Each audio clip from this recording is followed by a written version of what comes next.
Olá, boa noite. Sejam bem-vindos a mais uma edição de Planeta SPM.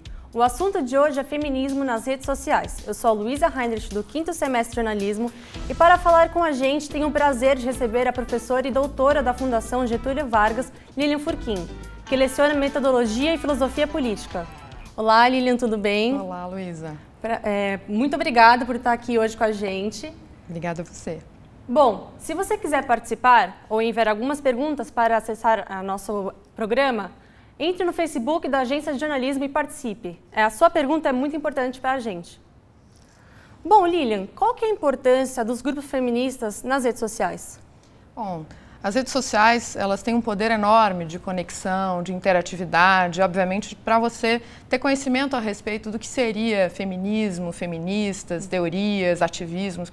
Então, eu acho que para os grupos é uma grande ferramenta para encontrar pessoas, para descobrir o mundo e para também poder criticá-lo e, mais importante, você poder mudar. Então, por isso que eu acho que eles são tão importantes. E você acha que esse movimento feminista ganhou mais força na rede social?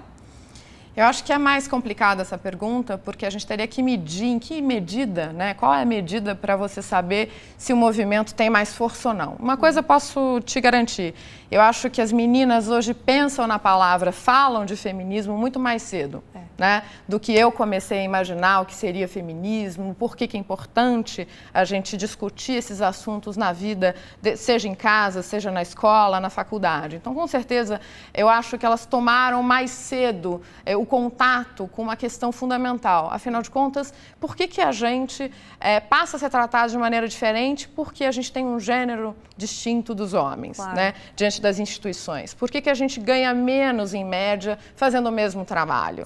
Né? E por que a gente sofre certas opressões em virtude dessa diferença de gênero? Tá certo? Então, portanto, eu acho que, nesse sentido, o feminismo ganhou uma porta enorme que ela deve utilizar, que as feministas, os ativistas, as teóricas, elas devem utilizar para chegar perto de quem sofre essa opressão, né? Que são as mulheres. Claro.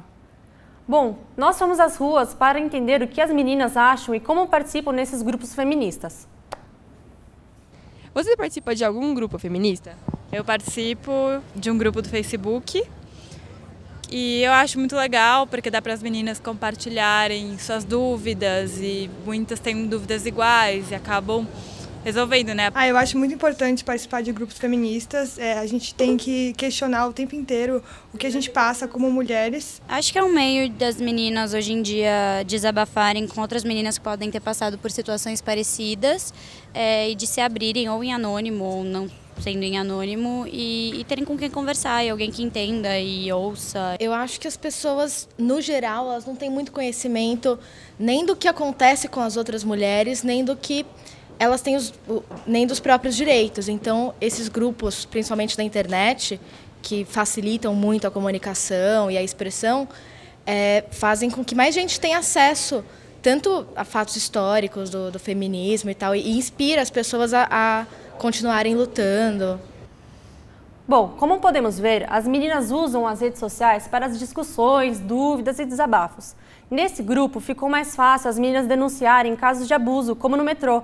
Nós estamos mostrando agora algumas imagens da campanha. Isso foi importante para o metrô dar mais destaque ao assunto e criar campanhas para tentar combater o assédio sexual. Lilian, você acha que as redes sociais ajudam a garantir o direito das mulheres? Eu acho que é um caminho que ela deve seguir, que ela deve usar as redes sociais, sobretudo para saber o que é opressão, o que é abuso. Isso é muito importante, né? E distinguir isso, ser capaz de denunciar e saber para quem falar isso. Né? Isso é das coisas mais importantes para as meninas, para as mulheres e para aqueles que se identificam com a identidade feminina, né? Sim. Bom, por um lado, a internet ajudou a divulgar os ideais feministas, mas por outro, existe muito conteúdo com visões diferentes e fontes que não são confiáveis. Você acha que os ideais feministas podem distorcer com as redes sociais? Eu acho que a gente sempre tem que olhar a rede social dos dois lados. Ela tem uma capacidade enorme de divulgar todo tipo de informação. as que são consideradas confiáveis e não confiáveis. Uma das coisas importantes que as mulheres, que os grupos feministas conseguiram no Facebook foi rever as políticas, sobretudo de avaliação de alguns discursos de ódio. Então, houve uma campanha de um grupo feminista muito importante nos Estados Unidos que fez com que o Facebook olhasse para aquelas páginas que, por algum motivo, estavam disseminando conteúdos que eles consideraram, enfim, que eram muito agressivos às mulheres. Sim. Então, dessa forma, eu acho que a internet está sendo bem usada. A gente poderia discutir num outro programa o marco civil da internet, mas não é o ponto. Mas, para o bem e para o mal, a internet pode ajudar a disseminar uma série de ideias. O que as meninas têm que fazer e aqueles que se identificam com os ideais feministas? Se informar.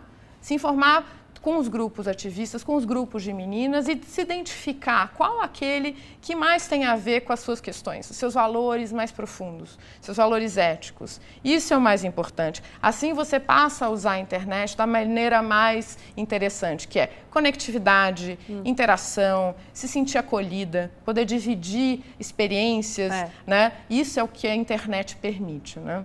Então, eu acho que a internet trouxe mais benefício do que em si as fontes não confiáveis, que pode até distorcer os ideais, mas acaba ajudando um pouquinho mais do que atrapalhando. Com certeza. Bom, vamos agora para um breve intervalo e daqui a pouco a gente volta com mais Planeta SPM com a Lilian Furquim falando sobre feminismo nas redes sociais.